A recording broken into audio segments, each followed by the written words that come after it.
Welcome to our fourth edition of Parent Tutorials. We are glad you could join us today, and we hope you enjoy what we speak about. COVID-19 has narrowed our lives. The restrictions on normal activities such as school, work, and socializing minimize the risk of infection, but create new problems or make familiar problems even worse.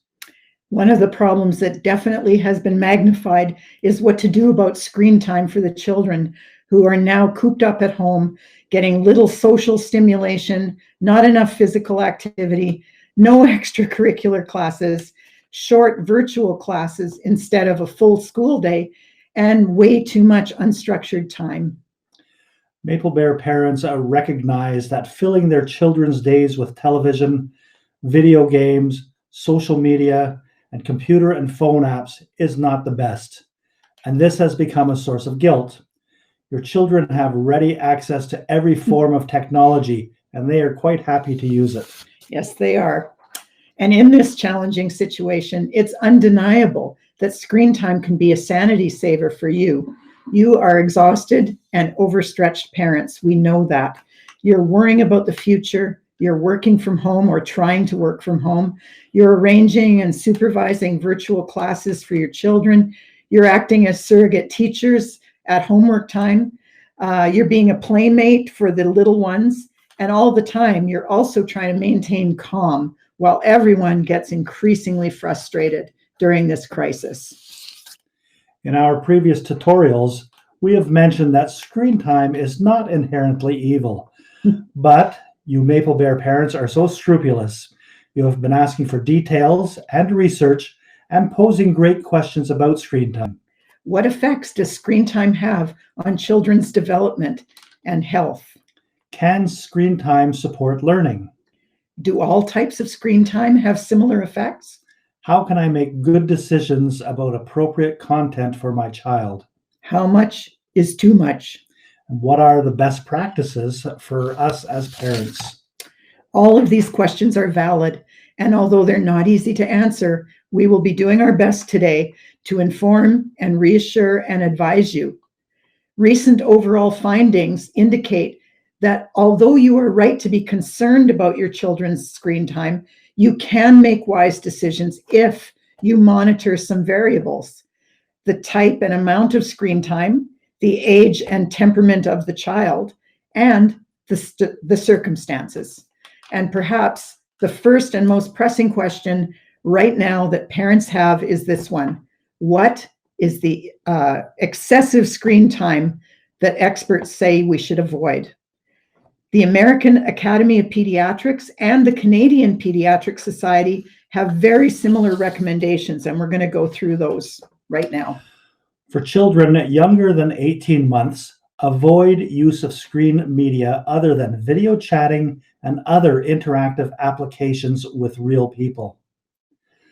For children 18 to 24 months, choose high-quality programming and co-view it with your children to help them understand what they are seeing and to practice their language skills. More than 1 hour per day is considered excessive. Now, co-viewing that Stu just mentioned is a really important concept. Just as we recommended dialogic reading when we talked to you about reading aloud with your children, we are recommending dialogic viewing of screen content. Dialogic viewing, or co-viewing as it's called, means that you're turning viewing into an interactive process. You ask questions, you make observations, and you draw your child into actively thinking and speaking rather than just passively watching. For children aged 2 to 5 years, limit screen use to 1 hour per day of high-quality programs that are interactive and educational. Again, you should co-view media with your children to help them understand what they are seeing and apply it to the world around them. For children 6 years of age and older, you need to place consistent limits on screen time.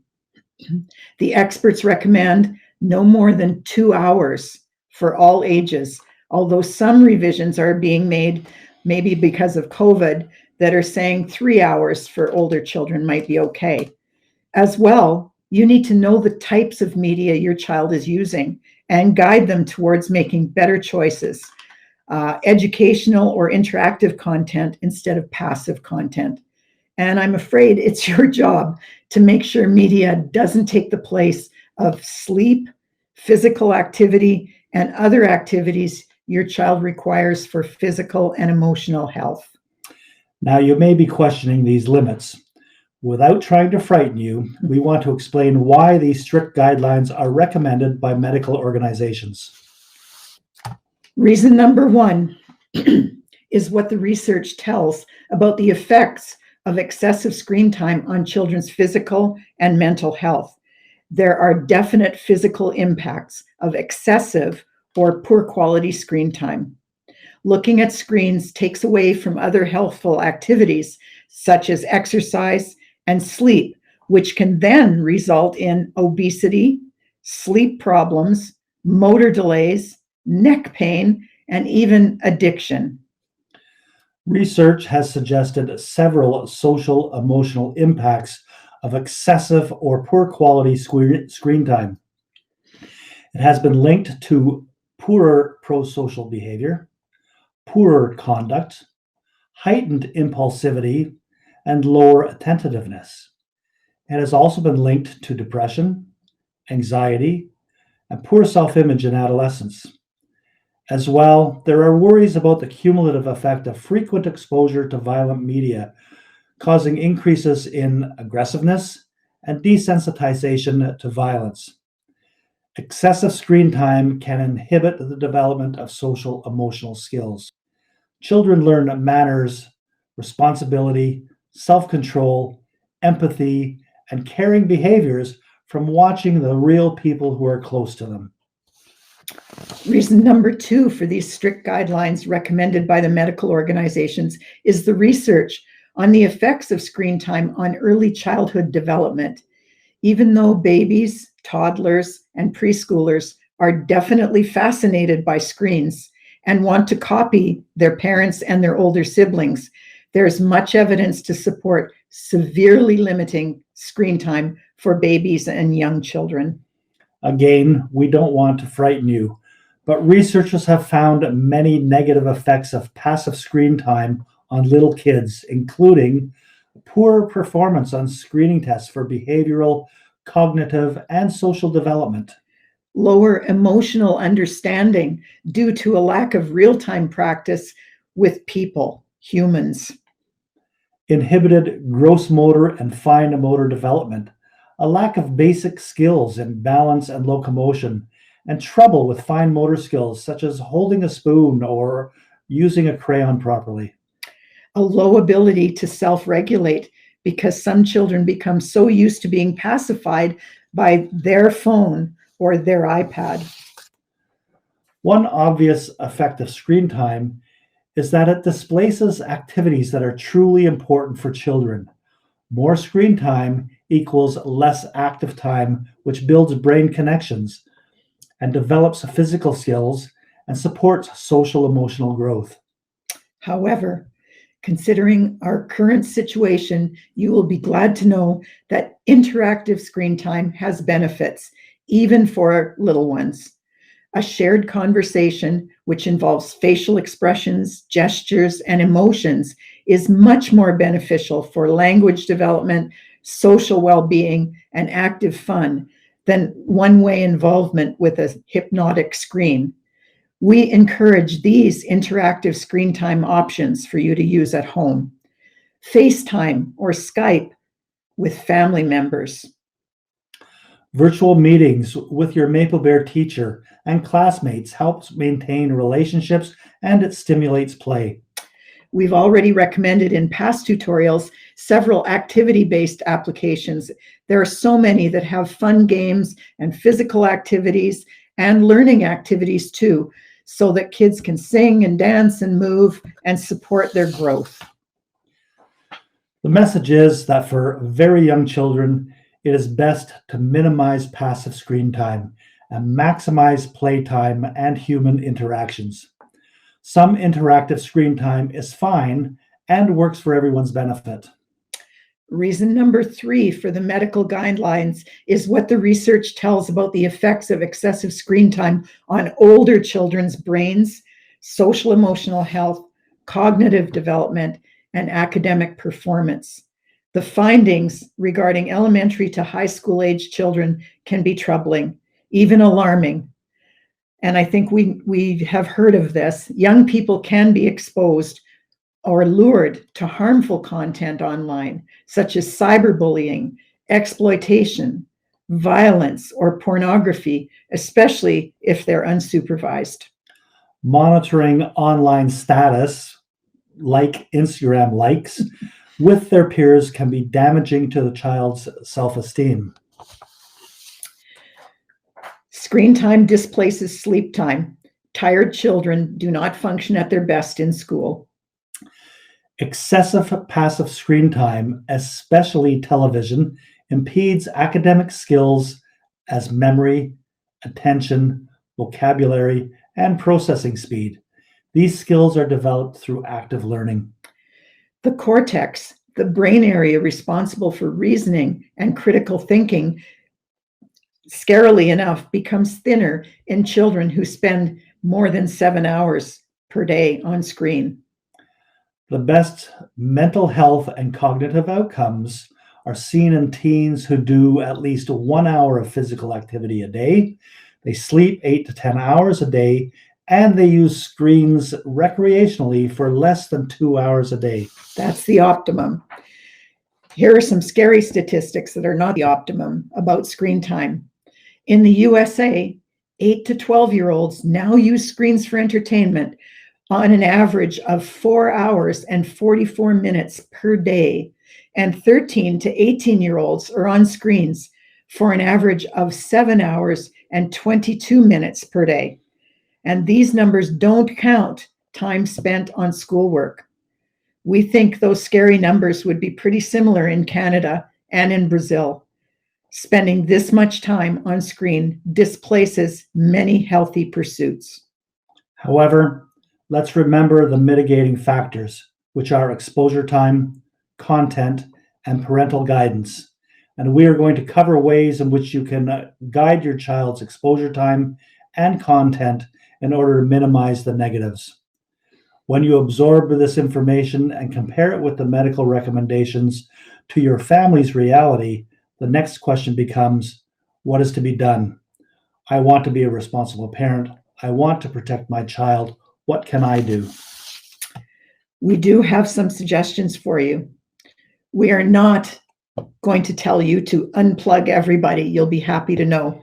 And we're not going to suggest anything that is impossible or impractical. We recognize that this is a very unusual time and a very difficult time for everyone.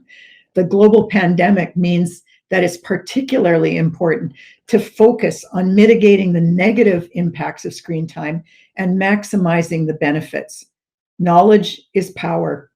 Knowing the possible effects, good and bad, of screen time will allow you to manage it in the best interests of your child and in the best interests of your whole family. And let's look at some of the good news research. There are valid reasons that parents need not feel deep guilt about well-considered and well-managed screen time. Recent meta-studies indicate that moderate screen time can have positive impacts on children. Some types of content are beneficial. Virtual classes support learning, especially when the schools are closed. We have summarized some practical information so that you can guide your child to engage in moderate instead of excessive exposure, better content instead of passive content, and a healthy amount of recreational screen time. We have put this table into your handout, so we're going to let you reference it at your convenience. We're not going to read through it with you.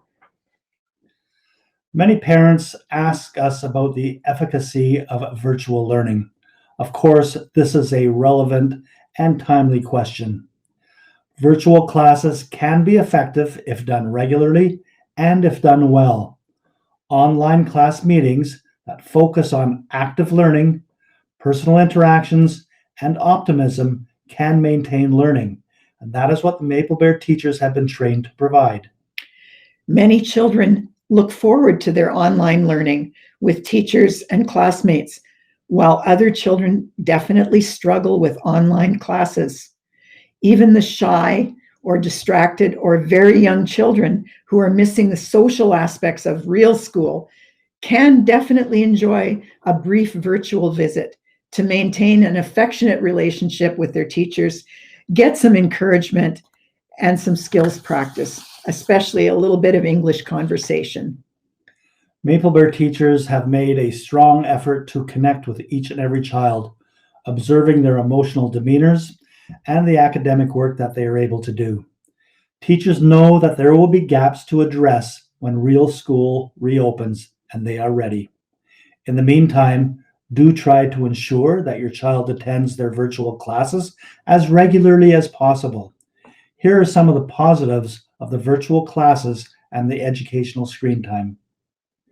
The Maple Bear digital learning community provides a myriad of resources, so many activities and platforms that you can access to expand and enrich the homeschooling experience for your child. Maple Bear virtual classes are helping your children develop digital literacy and modern learning skills, such as web-based research and critical thinking about social media, important in our digitally connected world. Some students are able to learn faster and retain more in the compacted online class periods. Many students like the opportunity to learn at their own pace, talking with their teacher, reviewing or accelerating through concepts without classroom interruptions and repetitions of a full day at school with peers. As we've said over and over again, fun creates the conditions for learning. So the effective and interactive methods of Maple Bear teachers really support engagement and learning. Hopefully, you are reassured that quality screen time is both positive and possible. Hopefully, you are ready to make that happen with your children and you are guilt-free. Some good advice for parents gleaned from our research. Number one recommendation is to talk with your family about screen time. Have a family meeting. Try not to just harp on the negative. Recognize the positives that your child sees in their use of screens, and they will tell you about it. Then, after they've spoken their piece, you can talk about some of your concerns. Surveys of young people show that they're well aware of the downsides of technology. They know. But if you come on strong as a parent, they are likely to take the opposite tone and deny and argue with you. So it needs to be a negotiation. And be calm and involve your children in setting screen time rules for the family, with screen time limits that are based upon the age of each child. And you can look at the medical recommendations by age. The needs of each individual child. For example, high school students are going to need much more screen time than our elementary students. The ways in which the screens are used, whether it's educationally or for recreation, and the degree to which use of screens interfere with physical and social activities and sleep. For example, if your child is addicted and is not exercising, eating too much junk food, and avoiding family, then perhaps stronger guidelines and strategies are required. Here's a tough one. Set a good example. Think about it. Does your own media use interfere with interactions with your family? Follow the family guidelines that you negotiated with your kids.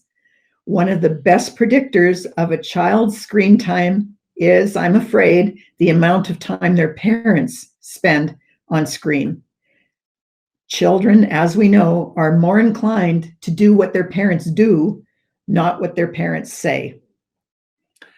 Together, develop a schedule and boundaries with time limits and content requirements and even location requirements. It is important that everyone understand the boundaries and respect them. And some things to consider are, as much as possible, have screen time occur in common areas of your home. Do not use screen time as a reward for preferred behaviors, for good grades, or completing chores, as this can actually be counterproductive and, in fact, increase screen time. Protect sleep, and I'm talking about yours and your children. Experts advise that children should not be exposed to screens for at least an hour before bedtime so that their brains have time to wind down. In fact, you may want to declare bedrooms as a media-free zone in your home. Protect family mealtime. Eat meals together with no screens rules, giving time for actual conversation. Co-view with your children as often as possible, especially the young ones, who will benefit from your comments and questions, and this will ensure that screen time is not passive and hypnotic. Prioritize face-to-face online interaction with family and school through Skype and other platforms. Great relationships can be and should be maintained while online. Know which apps and networks and video games your children are engaged with, how they work, and what content your children are likely to encounter. Don't be highly aggressive in monitoring, but you need to know. You don't want it to backfire, but do check. An honest, informed, and open conversation with your children will lead to them having a more mature attitude and hopefully safer behavior online. If there are concerning behaviors that are repeated, you might consider putting parental controls on your children's devices through your internet server. Substitute other activities for screen time. Help kids learn useful tasks such as laundry, doing the dishes, cleaning their rooms, making a meal. Working with children to develop a life skill is called guided learning. Maple Bear teachers use this strategy regularly. Know where to find excellent content that will make screen time as valuable as possible, and there's lots out there. The Maple Bear digital learning community is a goldmine, but try some other sources. There's many you can investigate. We've listed some in your handbook, so you can have a look. Parent struggles are real and evident worldwide. Here's what we've heard. The longer this lockdown continues, the more difficult it is to keep children focused on virtual classes and schoolwork while juggling your work and your home life responsibilities. Virtual learning is difficult for early years children unless you are fully engaged and supporting them. Older children also need your encouragement and tangible support, more than you expected probably, and more than you really have time for, and more than you have teaching talent to provide. Having more than one child just multiplies the challenges. We hear you. You're exhausted. Handing your child a tablet or a phone for some recreational screen time to give yourself some time to breathe, work, or socialize is not just understandable, but essential. Nevertheless, you feel guilty. However, some clarity should ease that burden of guilt. You now know the differences between excessive and moderate exposure. Go for moderate. You know the difference between passive and interactive and educational content. Minimize the passive. You know some practical measures you as parents can take to mitigate the negatives. Apply that knowledge and try your best to set a good example. We hope that this will help you to relax a bit. Let's admit that we are beyond asking if kids should have screen time and move forward into figuring out how much is too much and what content we can encourage and manage. Lessening the risk, finding positive screen time options, and working to balance screen time with healthier pursuits is what you as parents can do. And on your screen right now, there's a list of references that we used when we looked for up-to-date information on screen time. So if you want to delve further, you can have a look at these sites. Thank you. Thank you very much.